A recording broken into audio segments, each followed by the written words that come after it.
सुप्रभात विद्यार्थियों। मैं योगेंद्र सिंह सांकला, सहायक आचार्य हिंदी, गवर्नमेंट बांगड़ कॉलेज पाली। विद्यार्थियों, हमने पिछले वीडियो के अंतर्गत रीतिकाल की तात्कालिक परिस्थितियां और रीतिकाल के नामकरण के विषय में पढ़ा था। आज हम रीतिकाल के अंतर्गत जो अनेक कवि हुए और उन कवियों ने कौन कौन सी रचनाएं लिखी और उन रचनाओं की क्या क्या विशेषताएं रही, जिसके आधार पर समूचा रीति काव्य पल्लवित और पुष्पित हुआ, उसी रीतिकालीन काव्य की विशेषताओं के विषय में आज हम विस्तार से अध्ययन करेंगे। विद्यार्थियों, परीक्षा के अंतर्गत कभी कभार यह पूछा जाता है कि रीतिकालीन काव्य की विशेषताएं या रीतिबद्ध काव्य की विशेषताएं। यदि हम इस पर दृष्टिपात करें तो रीतिकाल के अंतर्गत जो 3 धाराएं प्रवाहित हुई, जिसके अंतर्गत रीतिबद्ध, रीतिसिद्ध और रीतिमुक्त, तो हम देखते हैं कि रीतिबद्ध काव्य की प्रवृत्तियाँ कह दीजिए या विशेषताएं कह दीजिए, या फिर रीतिकाल की प्रवृत्तियाँ या विशेषताएं कह दीजिए, एक ही बात का स्वरूप हमारे सामने उद्घाटित होता हुआ दिखाई पड़ता है। आज हम इसी रीतिकालीन काव्य की विशेषताओं के विषय में हम विस्तार से चर्चा करेंगे। हम देखते हैं कि रीतिकालीन जो साहित्य था, इस साहित्य के अंतर्गत यह पूर्ण रूप से एक दरबारी वातावरण के अंतर्गत साहित्य लिखा गया था। भक्ति काल तक कवि आर्थिक दृष्टि से पूर्ण स्वतंत्र था। वह किसी राजा या बादशाह की शरण में जाए बिना ही अपना जीवन निर्वाह आसानी से कर सकता था। लेकिन हम देखते हैं कि इस काव्य धारा तक आते आते या इस समय तक आते आते जो कवि थे, उनका जीवन निर्वाह करना अत्यंत ही दुष्कर हो गया। अब उनका काव्य लेखन न कि एक सामान्य जीवन को व्यतीत करना था, बल्कि आर्थिकता से संपन्न होना भी उनका मूलभूत उद्देश्य हो गया था। इसी आर्थिक संपन्नता के कारण ही उन्होंने राज दरबारों में आश्रय लेना प्रारंभ किया और राज दरबारों में आश्रय लेकर के राजा महाराजा के समक्ष उनके इच्छा अनुसार जो अनेक श्रृंगारिकता या अलंकारिकता से उत्प्रोत होकर के साहित्य की रचना लिखना प्रारंभ किया। इसी बात को स्पष्ट करते हुए सुंदरदास ने निर्भीकता पूर्वक यह लिखा है, संतन कहाँ सीकरी सो काम, आवत जावत पनिया टूटी, बिसरी गयो हरि नाम। यानी कि कहा जाता है, संतन कहाँ सीकरी सो काम, के संतों को सीकरी यानी ऊंचे ऊंचे महलों से क्या काम है। आवत जावत पनिया टूटी, किस उन ऊंचे ऊंचे महलों के पास आने और जाने से तो मेरी जूतियां तक टूट गई हैं। बिसरी गयो हरि नाम, और उस कारण से मैं धीरे धीरे ईश्वर का नाम ही भूल गया हूँ। तो इस प्रकार से हम देखते हैं कि इस समय आर्थिक भावना विशेष रूप से उभर करके सामने आई। इसके विपरीत रीतिकाल का कवि आर्थिक दृष्टि से इतना मजबूर हो गया था कि उसे अपने जीवन निर्वाह के लिए किसी न किसी आश्रयदाता की खोज कर उसका राजदरबारी कवि बनना पड़ा। राज दरबारों की कवि के लिए ऐसी कविता लिखना आवश्यक हो जाता था कि जिसको सुनकर दरबारी गण वाह वाह ही कर दे और राजा खुश होकर उन्हें इनाम दे, आदि अनेक प्रकार की भावनाओं से ओतप्रोत होने के कारण राज दरबारों का वातावरण एक श्रृंगारिकता और विलासिता एवं पांडित्य प्रदर्शन से भर गया था। इसी कारण दरबारी संस्कृति में लिखी गई कविताओं में भी श्रृंगार इस काल के अंतर्गत हमें श्रृंगार के साथ साथ अलंकार और भाषाई चमत्कार एवं पांडित्य प्रदर्शन की भावना अधिक रूप से उभर करके सामने आती हुई प्रदर्शित होती हैं। इन्हीं सभी विविध भावनाओं के आधार पर ही हम देखते हैं कि इस काल के अंतर्गत हमारे सामने कौन कौन सी विशेषताएं उभर करके आई। तो यह विशेषताओं के अंतर्गत हम इनकी बात करते हैं तो हम देखते हैं कि हमारे सामने सबसे पहली जो विशेषता रीतिकालीन काव्य की प्रवृत्ति के रूप में उभर करके आई, वह है लक्षण ग्रंथों का निर्माण। लक्षण ग्रंथों के निर्माण के संबंध में हम देखें तो रीतिकाल के जो कवि थे, उन्होंने हिंदी साहित्य के इतिहास के लेखन के अंतर्गत उन्होंने लक्षण ग्रंथों का पूर्ण रूप से निर्माण किया। उसका मूलभूत कारण था कि ये सभी जो कवि थे, कवि होने से पहले ये सभी आचार्य थे और आचार्य होने के कारण से इन्होंने लक्षण ग्रंथों का निर्माण किया, जिसके अंतर्गत हम लक्षण ग्रंथों की यदि बात करें तो हमें अलंकार शास्त्र, छंद शास्त्र, नीति शास्त्र, नायक नायिका के भेदों का निरूपण आदि विविध स्वरूप से ओतप्रोत लक्षण ग्रंथों का निर्माण होता हुआ दिखाई पड़ता है। जब ये आचार्य को के पद को त्याग करके और कवि के रूप में वे किसी राजा महाराजा के आश्रय में रह कर के काव्य की रचनाएं करने लगे, तब उनके अंतर्गत वह आचार्य के गुण तत्व समावेश हो गए और समाविष्ट होकर के उन्होंने अपने उन लक्षण ग्रंथों के अलंकारों और छंदों का और रसों का पूर्ण रूप से परिपाक रूप से निरूपण किया है। तो इसी कारण से हम देखते हैं कि इस काल के जो कवि थे वे कवि होने के साथ साथ आचार्य भी थे और आचार्य होने के नाते इन्होंने अनेक लक्षण ग्रंथों का निर्माण किया था। इन पर संस्कृत के काव्य शास्त्र का पूर्ण रूप से प्रभाव दिखाई पड़ता है। फिर भी हम देखते हैं कि लक्षण ग्रंथों का निर्माण रीतिकालीन कवियों ने सर्वाधिक रूप से किया है। इसके पश्चात हमारे सामने दूसरी प्रवृत्ति उभर करके आती है, वह है श्रृंगार रस का निरूपण। रीतिकाल का संपूर्ण साहित्य श्रृंगार रस का विशद निरूपण करता है। श्रृंगार रस के संयोग और वियोग दोनों ही पक्षों को इस साहित्य में विस्तार पूर्वक प्रस्तुत किया गया है। संयोग श्रृंगार में पूर्वराग, मिलन, अभिसार, नक्षिक, निरूपण, मान और षड ऋतु वर्णन की विविध शैलियों का उपयोग किया गया है। कहीं कहीं पर तो इनका श्रृंगार निरूपण अश्लीलता की सीमा पार कर जाता है। वियोग श्रृंगार में बारहमासा शैली का उपयोग हुआ है। इनका वियोग वर्णन विरह की सभी अवस्थाओं को प्रस्तुत करता है। इनके वियोग वर्णन में फारसी शैली की ऊहात्मकता के दर्शन भी होते हैं। इसी बात को वो एक दोहे के माध्यम से मैं प्रस्तुत करते हुए आपके सामने स्पष्ट करना चाहता हूँ। इत आवत चली जात उती चली 6 सातक हाथ, चढ़ी हिंडोरे सी लगे लगी उसासन सात। तो इस प्रकार से हम देखते हैं कि रीतिकालीन काव्य धारा की विशेषताओं के अंतर्गत संयोग श्रृंगार और वियोग श्रृंगार दोनों का ही अत्यधिक सुंदर निरूपण हुआ है। अगली काव्यगत विशेषता की बात करें तो वह आती है नायिका भेद निरूपण। नायिका भेद निरूपण के अंतर्गत यदि हम देखें तो रीतिकालीन कवियों ने नारी के स्वाभाविक रूप का निरूपण नहीं किया है, बल्कि संस्कृत साहित्य से कहीं अधिक संख्या में नायिकाओं की फौज ही खड़ी कर दी है। मानो इन कवियों ने अपनी सारी शक्ति, बुद्धि और कल्पना केवल नायिका भेद निरूपण में ही खर्च कर दी हो। शास्त्रीय दृष्टि से इनके नायिका भेद का विशेष महत्व नहीं है। नायिका का वात, पित्त और कफ के आधार पर विभाजन किया है, जो वात्सायन के कामसूत्र के आधार पर भी नायिका भेद किया गया है। मुग्धा, अभिसारिका, नवोढ़ा आदि नायिकाओं के अनेक सुंदर चित्र इन्होंने अपनी काव्य रचनाओं में प्रस्तुत किए हैं। उसके साथ साथ पद्मिनी, संखिनी, चक्रिणी और हस्तिनी जैसी नायिकाओं के भेदों का भी निरूपण इन्होंने अपनी काव्य रचनाओं के अंतर्गत किया है।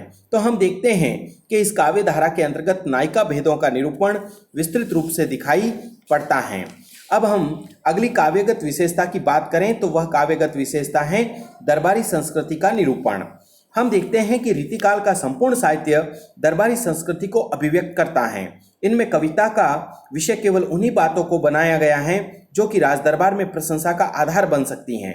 इसलिए या तो लक्षण ग्रंथों का निर्माण कर काव्य के द्वारा चमत्कार पैदा करने की चेष्टाएं की गई हैं, या फिर श्रृंगार रस निरूपण के द्वारा पाठकों को आकर्षित करने का प्रयास किया गया है। बसंत वर्णन, होली का त्योहार या कलात्मक मनोविनोद आदि विषयों को भी काव्य में समेटा गया है। इस प्रकार रीतिकाल का काव्य पूरी तरह से दरबारी संस्कृति को ही व्यक्त करता है।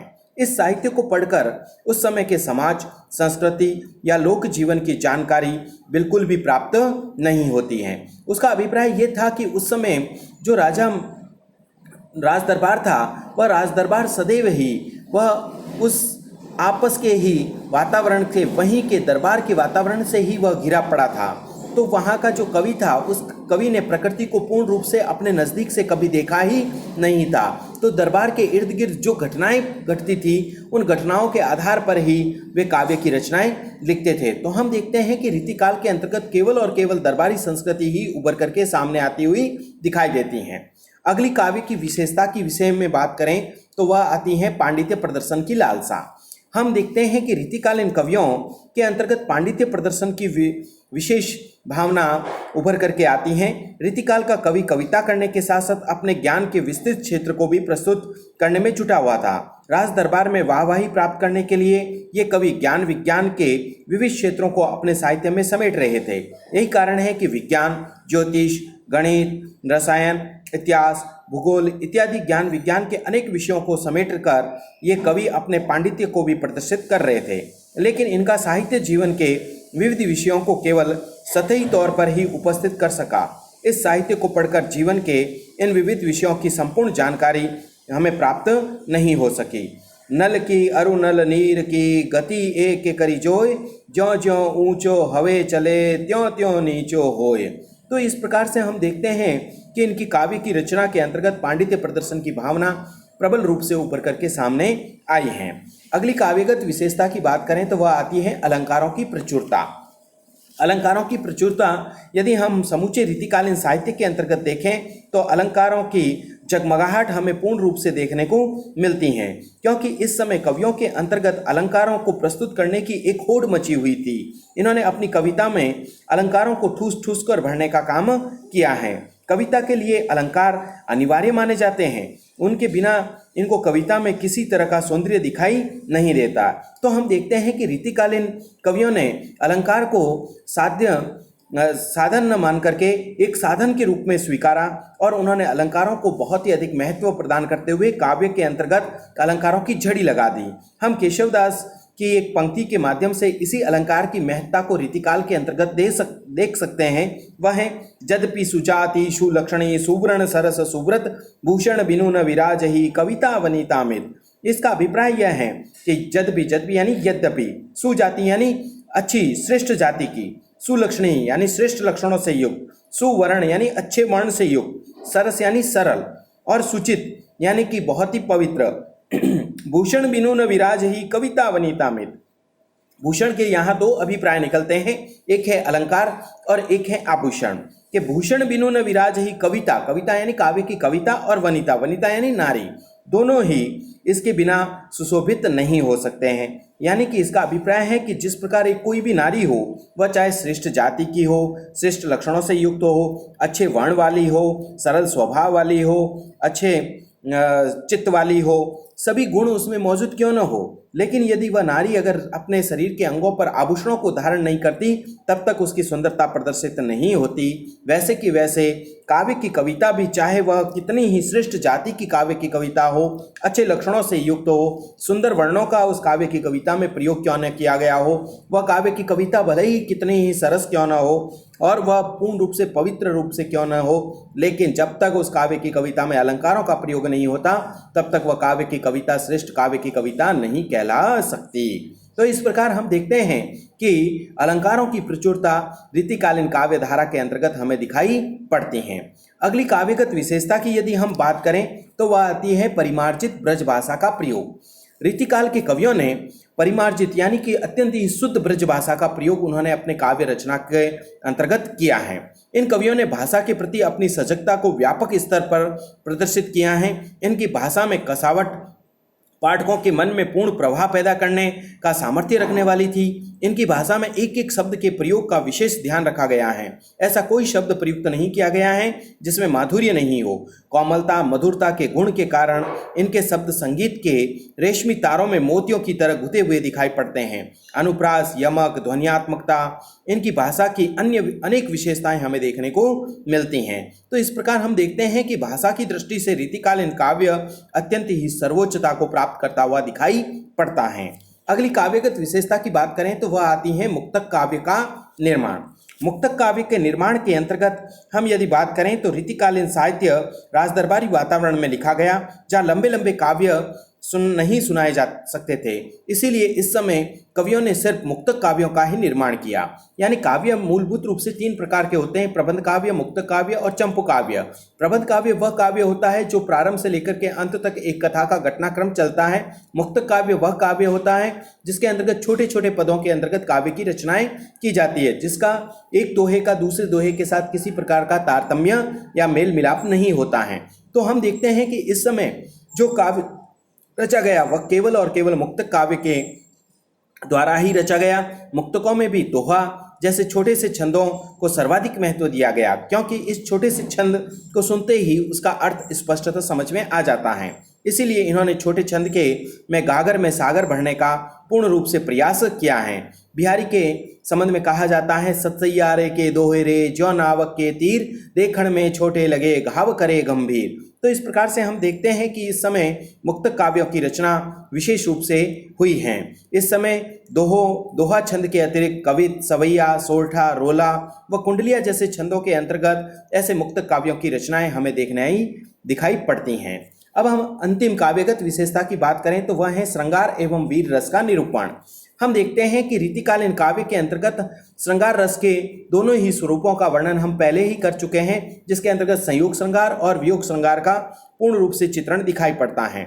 लेकिन हम यहाँ देखते हैं कि यह रीतिकालीन काव्य परंपरा जहाँ एक प्रकार से सौंदर्य का निरूपण करती है, वहीं वह अत्यंत ही प्राचीन वीर गाथा काल की वीर रस की प्रवृत्ति को भी यहाँ पर उद्घाटित करती हुई दिखाई पड़ती हैं। हम देखते हैं कि वह वीर रस की भावना रीतिकालीन काव्य के अंतर्गत हमें देखने को मिलती हैं। इस वीर रस की प्रधानता भूषण, लाल, बोधा, सुधन, पद्माकर जैसे कवियों ने अपनी अत्यंत ही ओजस्विनी भाषा के माध्यम से वीर रसात्मक रचनाओं की रचना की थी। इन कवियों ने शिवाजी, छत्रसाल जैसे देशभक्त वीरों के उत्साह को बढ़ाने के राष्ट्रीय भावना को उद्वेलित करने का कार्य किया। जैसा कि इस दोहे के माध्यम से हमारे सामने एक वीर रस की भावना उद्घाटित होती है। इंद्र जिमी जंब पर, बावंड सु अंब पर, रावण सदंब पर, रघुकुल राजे, तेज तम अंश पर, काहन जिनी कंस पर, त्यों मलेच वंश पर, शेर शिव राज हैं। तो इस प्रकार से उन्होंने शिवाजी की, महाराजा छत्रसाल की वीरता, शौर्य, पराक्रम का भी पूर्ण रूप से चित्रण उन्होंने अपने काव्य के अंतर्गत किया है। तो आज हमने रीतिकालीन काव्य की संपूर्ण विशेषताओं का एक विस्तार पूर्वक और विशद चित्रण हमने किया है।